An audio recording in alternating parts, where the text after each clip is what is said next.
ختم نبوت کی جو پرفیکٹ ایکسپلینیشن نبی علیہ السلام نے خود کر دی ہے صحیح بخاری کی ایک حدیث میں، آپ صلی اللہ علیہ وآلہ وسلم نے فرمایا لم یبق من النبوۃ الا المبشرات، نبوت کی خبروں میں میرے بعد اب کوئی چیز باقی نہیں بچی سوائے مبشرات کے۔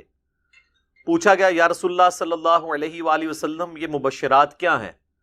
تو آپ نے فرمایا کہ نیک خواب ہے، یعنی نبی علیہ السلام کی وفات کے بعد قیامت تک اللہ اور مخلوق کے درمیان علم الغیب کے حوالے سے اب صرف ایک موڈ باقی ہے، اور وہ ہے خواب۔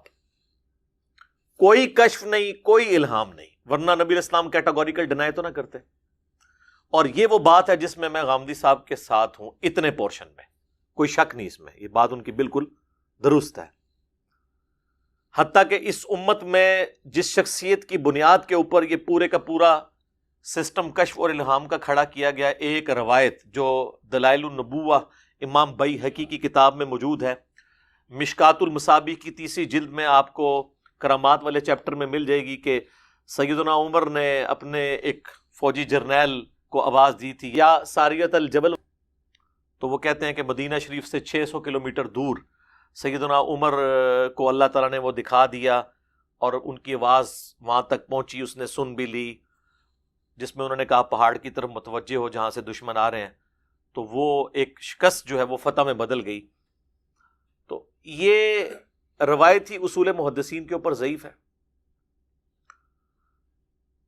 محمد بن اجلان راوی اس میں مدلس ہیں اور ان سے روایت کر رہے ہیں، اور دوسری سند تو ویسے ہی منقطع ہے، مرسل ہے۔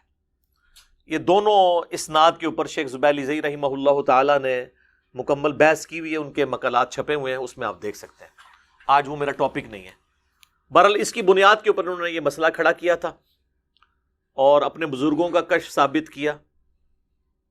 ہم یہ کہتے ہیں کہ اگر یہ روایت صحیح ہوتی جو دور کی کتاب میں ہے، جو مین سٹریم کی کتاب ہے وہ تو ہے صحیح بخاری، اس کا آپ کتاب الشہادات چیپٹر کھولیں، اس میں سیدنا عمر کا اپنا قول ہے۔ جب حضرت عمر اپنے آپ کو خود کلیریفائی کر دیں تو کوئی ان کے حق میں کشف الہام کیوں ثابت کرے گا؟ میں نے ڈیٹیل کے ساتھ اس کے اوپر ایک لیکچر دیا ہے، مسئلہ نمبر 6B، کشف الہام اور خوابوں سے متعلق فرقہ وارانہ نظریات کا تحقیقی جائزہ، آلموسٹ 1.5 گھنٹے کی گفتگو ہے، اور اس کا 6A مسئلہ جو پارٹ تھا پہلے والا وہ علم الغیب سے متعلق تھا۔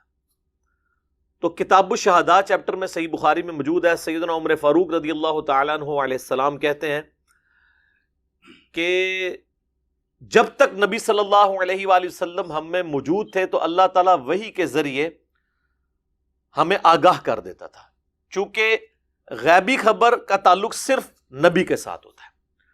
سورہ آل عمران کی آیت نمبر 179 میں اللہ تعالیٰ نے بڑے سخت الفاظ میں تنبیہ فرمائی ہے کہ اللہ کی تو یہ شان ہی نہیں ہے کہ وہ کسی انسان کے ساتھ کلام کرے اور اسے اپنے غیب کے اوپر مطلع کرے۔ یہ اللہ کی شان نہیں کہ وہ کسی انسان کو اپنے غیب کے اوپر، ان سین چیزوں کے اوپر مطلع کرے سوائے اپنے پیغمبروں کے۔ اور پھر ساتھ اللہ نے فرمایا کہ تمہارا کام یہ ہے کہ اللہ اور اس کے رسول کے اوپر ایمان لے کر آؤ، ان کی غیبی خبروں کے اوپر۔ علم الغیب کا تعلق صرف اللہ اور اس کے نبی کے درمیان ہے، اور نبی علیہ السلام اس کو امت تک پہنچاتے ہیں، غیر نبی کے لیے علم الغیب نہیں ہے۔ تو سیدنا عمر صحیح بخاری میں خود کہہ رہے ہیں کہ جب تک رسول اللہ ہمیں موجود تھے، اللہ تعالیٰ وحی کے ذریعے ہمیں بتا دیتا تھا، تو ہم کسی کے باطن کے معاملات کے اوپر بھی فیصلہ اس وقت کرتے تھے کیونکہ اللہ بتا دیتا تھا۔ اب نبی علیہ السلام دنیا سے جا چکے ہیں، اب ہم لوگوں کے ظاہری اعمال کے اوپر فیصلہ کریں گے اور باطن کا معاملہ اللہ کے سپرد کریں گے۔ ہم کسی کا یہ لیم ایکسکیوز قبول نہیں کریں گے کہ میری تو نیت ہی یہ نہیں تھی۔ جو اس نے ظاہری عمل کیا ہوگا اس کے مطابق اسے سزا اور جزا کا معاملہ ہوگا، کیونکہ ہمیں نہیں پتا اس کی اندر کی نیت کیا ہے۔ ہاں، رسول اللہ جب موجود تھے تو ہمیں اللہ تعالیٰ بتا دیتا تھا اپنے نبی کے ذریعے کہ یار یہ بات یوں نہیں یوں تھی، تو ہم بینیفٹ کسی کو دے سکتے تھے کہ یار اس کی نیت یوں نہیں تھی۔ اب رسول اللہ کے بعد یہ ہے معاملہ بین۔ تو سیدنا عمر صحیح بخاری میں تو خود ان کا قول موجود ہے کہ رسول اللہ کے بعد تو ہم لوگوں کے ظاہری اعمال کے اوپر فیصلہ کرتے ہیں، ہم ان کے باطن کے معاملے کو اللہ کے سپرد کرتے ہیں، ہمیں تو پتہ ہی نہیں کہ باطن میں کیا ہے۔ اور ان کے بارے میں یا ساریت الجبل والی روایت کو کوٹ کرنا اور اس کے اوپر پورے معاملات، اور پھر وہ لے کے آنا جی وہ بخاری مسلم میں حدیث ہے کہ اگلی امتوں میں محدث ہوا کرتے تھے. ایک لفظ ہے محدث زیر سے، محدث حدیث روایت کرنے والا، محدث یہ یعنی پیسو کا ورڈ ہے، جس کے دل میں بات ڈالی جائے. جس طرح کہ موسیٰ علیہ السلام کی والدہ کے دل میں بات ڈالی گئی، وہ پیغمبر نہیں تھی. عیسیٰ علیہ السلام کی والدہ کے ساتھ تو جبرائیل علیہ السلام نے آ کے ڈائریکٹ گفتگو کی، حالانکہ وہ پیغمبر نہیں تھی. تو بخاری مسلم کے الفاظ ہیں اگلی امتوں میں انبیاء کے علاوہ محدث بھی ہوا کرتے تھے جن کے دل میں اللہ بات ڈال دیتا تھا. میری امت میں اگر کوئی محدث ہوتا تو عمر ہوتا. بعض اس کا ترجمہ کرتے ہیں کہ میری امت میں اگر کوئی محدث ہے تو عمر ہے، اور پھر لا کے یا ساریت الجبل پیش کر دیتے ہیں دلائل النبوہ سے. بھائی بخاری میں حضرت عمر کا قول میں نے آپ کو پیش کر دیا، وہ تو اپنے بھی محدث ہونے کا انکار کر رہے ہیں کہ میں بھی نہیں ہوں. یہ اسی طریقے سے ہے کہ میرے بعد اگر کوئی نبی ہوتا تو عمر ہوتا. جامع ترمذی میں حدیث ہے صحیح سند کے ساتھ. اس کا یہ مطلب نہیں کہ حضرت عمر ہو گئے ہیں، ایک فضیلت کے لیے، اور اس سے ہو سکتا ہے ایون محال چیز کے لیے بھی ہو سکتا ہے کہ آپ سمجھانے کے لیے بات کریں. جس طرح کہ سورہ الزخرف میں ہے قل ان کان للرحمن ولد فانا اول العابدین. اے نبی علیہ السلام فرما دیجئے کہ بالفرض اگر اللہ کا کوئی بیٹا ہوتا تو سب سے پہلے میں اس سے پوچھ رہا ہوتا. اب اس کا یہ مطلب نہیں ہے کہ لم یلد ولم یولد ختم ہو گیا، بات سمجھانے کے لیے. اسی طریقے سے صحیح بخاری میں ایک قول ہے جو قادیانی دجال کے ماننے والے پیش کرتے ہیں، اور آدھی بات وہ کہتے ہیں جی عبداللہ ابن ابی اوفا نے روایت کی ہے. جب ان سے پوچھا گیا کہ آپ نے نبی صلی اللہ علیہ وآلہ وسلم کے بیٹے ابراہیم کو دیکھا ہے، تو عبداللہ بن ابی اوفا جن کی کافی زیادہ عمر ہوئی تھی، وہ 86 ہجری میں فوت ہوئے ہیں. تو صحیح بخاری میں الفاظ ہیں ان سے پوچھا گیا آپ نے نبی صلی اللہ علیہ وآلہ وسلم کے بیٹے ابراہیم کو دیکھا ہے؟ تو کہتے ہیں ہاں میں نے اسے دیکھا ہے، وہ چھوٹی عمر میں ہی فوت ہو گئے تھے. اگر وہ زندہ رہتے تو پیغمبر ہوتے. اب قادیانی اس جملے کو اٹھاتے ہیں، وہ کہتے ہیں دیکھیں جی نبوت کا سلسلہ جاری ہے. بھئی یہ اسی طریقے سے جو میں نے آپ کو مثال بیان کی ہے قرآن سے، اور اگلے الفاظ کھا جاتے ہیں وہ ان کی موت ہے. اگلے الفاظ یہ ہیں کہ عبداللہ ابن ابی اوفا کہتے ہیں چونکہ نبی صلی اللہ علیہ وآلہ وسلم خاتم النبیین ہیں، اس لیے ان کا بیٹا جوانی کی عمر کو نہیں پہنچا.